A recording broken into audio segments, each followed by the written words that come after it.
What's up YouTube? Capital G here, talking about 5 bandless blunders that Konami probably made when making the 2017 September 18th banlist for the TCG. These are just some things that they omitted, whether it was by intention or accident, just a couple of things that maybe they forgot about, or a couple of things that were puzzling that still a lot of players can't figure out, whether, you know, by design or by complete accident. There's still just things that I don't necessarily agree with, although I think that some of these might be split amongst the community. And by the way, this is not one of those videos trashing the ban list, saying, oh, I hated the ban list, it didn't do anything, you know, time to play, what's that thing Farf was always talking about, Mahjong or something like that, because I actually really like this ban list. I'm much more excited about the game of Yu-Gi-Oh right now than I was in the with the last 2 ban lists, the one where Norden got hit and it was just like, okay,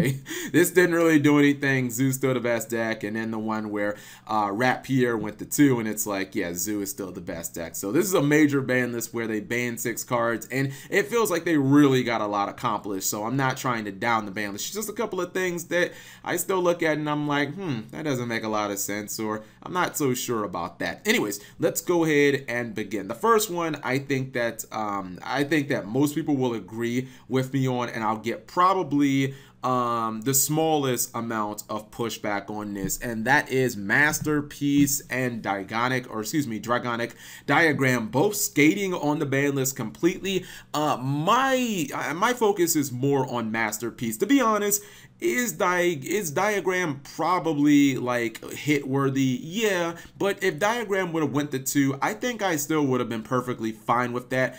The fact that Masterpiece just stayed untouched is baffling to me, and it's not for this is not a situation where I look at the end result and I say, well, you know, Draco's got wrecked, so I guess it's fine. This is more of a card design type thing. I feel it to be a little hypocritical to outright ban a card like Towers and keep it banned, even though Towers has been somewhat power creep by Kaijus and also by Utopia the Lightning. A lot of the things that Towers doesn't actually out Masterpiece, because those same things like Utopia the Lightning, they can't get around Masterpiece's destruction effect. But anyways, I think it's kind of just a little weird to, you know, ban Towers and then make a card that is just so much easier to summon than him. The fact that you can summon Masterpiece without tributing any monsters is absurd. And then, unlike a lot of the other Towers clones like Raider After Ultimate Falcon, cards that are impossible to summon, you know, Masterpiece has an effect that protects him during both players' turns, in addition to the fact that he can be immune to, you know, just kind of like monsters, spells, traps, basically everything. So yeah, just the design of Masterpiece alone, in my opinion, it should have actually got the card hit. It shouldn't have really had to do with, well, we've already done enough to hit Dracos. You know, Diagram is another one where people can kind of debate on it. I am kind of surprised that it didn't get semi-limited at least, or limited, but yeah, this was just kind of confusing that neither one of these cards got hit at all. The second is Terraforming, and the fact that Konami didn't really draw a line. They didn't draw a line in the sand. They didn't do anything to kind of address the field spell epidemic that we're having in the game of Yu-Gi-Oh! You guys see currently in the OCG, even with 1 Terraforming, Spiral players are just pressing on. Set Rotation is the 4th most played card in the entire OCG meta, so it just shows you that they're not going to get off of field spells. And with Konami printing a card that is essentially just like Terraforming in the next set, Circuit Break, it really makes you think that they would have went after this card. And Spiral Resort is not a hard once per turn. The searchability, which is one of the more important abilities of the card. It's interesting that they would have ignored Terraforming leading up to Circuit Break. Like, this would have been the most like opportune time. Even if you don't agree with the hit on Terraforming, the timing just would have made so much sense, because you could have looked at the TCG players and said, guys, don't worry, we got another Terraforming coming. It's a trap, but you know, you can activate the card straight from the deck. So at least Konami would have been able to like spin it in a little roundabout way that wouldn't have made everybody mad. you know, if they end up limiting or semi-limiting terraforming afterwards, it's just going to kind of feel weird. I don't know, maybe they really want to push these field spells, but we've seen the effects of field spells over the last year and a half with Diagram and, you know, the Union Hangar. We're going to see it very soon next month with the Spiral Resort. But yeah, terraforming staying at 3 is a little head scratching. I think this was the perfect opportunity for them to just like take the card, limit it, and everybody would have been like, yeah, we get where you're coming from. I don't think there would have been much pushback. Next up, number 3, Maxie staying at limited status. Okay, this is, again, an argument where I don't really care whether you want Maxie banned or whether you want Maxie at 3. We all can agree Maxie at 1 just sucks. I've said it multiple times before. Maxie at 2 and Maxie at 1, it's just the absolute worst. Like, put it at 3 or put it at 0 or put it at 0. This is not like Oppression or Soul Charge or Vanities where I'm like, yeah, those cards should be at 3 so people get, you know, more than... I never agreed with that. Like, I would just...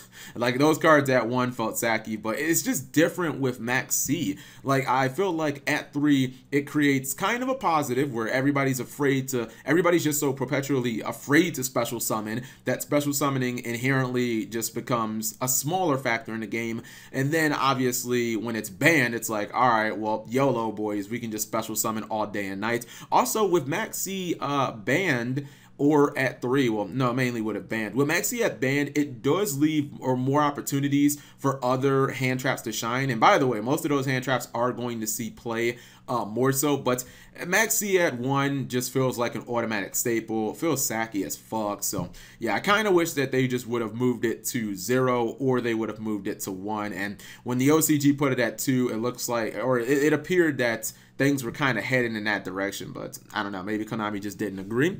The fourth thing is the mini Spellbook Engine. So this is interesting because I think that a lot of people will probably say, Cap, this doesn't really need to get hit. It's not really all that powerful. And it did see a fair amount of OCG play with the True Draco Spellbook build. In fact, maybe players are going to migrate to that since, you know, True Draco got hit so much, losing Ignis Heat or a couple of copies of that and losing Dynamite completely. But my issue with this engine is a little different than like the Windwitch engine. The Windwitch engine is fairly linear. I understand it's not like all that interesting because you're for the most part only going into one play. The entire 3-card Windwitch engine is mainly only used to summon Crystal Wing Synchro Dragon or something of that sort. Like, that's pretty much the whole purpose of the engine, and I get that it's kind of boring, but whatever, it does what it does. The problem that I have with this engine, and I run this in Dark Magician, by the way, like if you're just running 2 copies of Blue Boy, you know, a couple of copies of Secret to get the Blue Boy, and then a couple of copies of Knowledge, I feel like the entire purpose of this 6 to 5 card engine is it serves no other purpose than thinning your deck and drawing. It's just an easy way to turn a normal summon into a draw too. Dark Magician is a deck that your normal summon isn't all that important because most of your gains are made with Navigation and Eternal Soul for Dark Magician. So outside of Rod, you're not using that many special summons, and this gives you another good one. But in a lot of these decks like True Draco, where you can get extra normal summons, all this entire engine, it's just a way to thin your deck. It's just a way to accelerate your deck's natural playstyle. And I just find that to be kind of a little cheesy. Like, you're running 6 cards that are just draws. Like, they don't really serve any other purpose. There are no actual plays or anything like that for the deck to establish. It's just a bunch of drawing. And then the last thing is something that Konami probably forgot in my opinion. Number 5, Book of Moon still being at 1. Guys, if I told you that Wavering Eyes was gonna be at 3 and Blackluster Soldier was gonna be at 2 before Book of Moon even saw semi-limited status, would you just think that that was right? You'd probably be like, no. Just think about how many other cards, especially with Konami doing so much movement, is why I bring up this Book of Moon argument again. Konami moved Wavering Eyes from 0 to 3. You know, they brought Gateway of the 6 back, and they moved Blackluster Soldier to 2. Rescue Cat and Rescue Rabbit both went from limited status to 3. Like, every single card that I just named is way more impactful than Book of Moon, and yet the card is still at, like, it's still at 1. I just can't understand it. I've even made the argument that even if you want to say something like Evac, which I believe is like Book of Moon's you know, like cousin. Even if you want to say something like evac has actually gained a little more power in the Vrains era, because using an evac on a Link monster is a very legitimate play, which I completely agree. If you're going to make a Firewall Dragon and I'm just going to out it with evac, like, more power to me. But anyways, Book of Moon has been completely cuffed by the mechanic.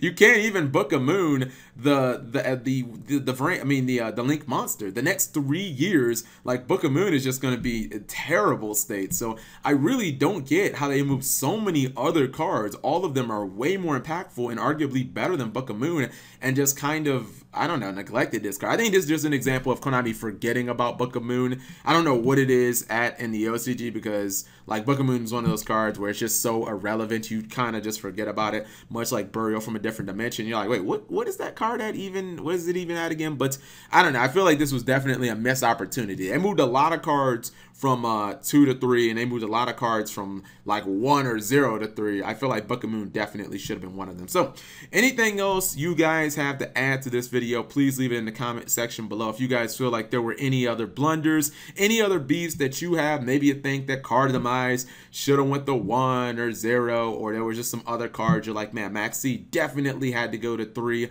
etc., etc. You guys leave that in the comment section below. And if you don't agree with anything that I talked about, that's perfectly fine. We can disagree all day until the cows come home. Just leave it in the comment section below as to why. Thank you guys for watching. As always, subscribe if you have not already, and please turn on those notifications so you get to see my daily videos. Actually, I totally forgot to show you guys this little funny Bandless meme. I should have put this at the beginning of the video, but rest in pepperonis. It's a SpongeBob Bandless meme. It says, it's got Patrick right here, and he's like, Construct is OP and should stay banned. And then SpongeBob has Masterpiece in the trash can, that's at 3. And he's got Firewall Dragon, that's at 3. BLS is at 2. And what was that? Zodiac Barrage sitting on the couch at 3. We've got Diagram sitting behind the wallpaper, that's at 3. And then he says, hey, look outside the house, and it's got Card of Demise, Wavering Eyes at 3, Rescue Bunny at 3, and then of course Cap G's favorite card ever, Level Eater, also at 3. Just a nice little Yu-Gi-Oh! Bandless meme I thought you guys might enjoy.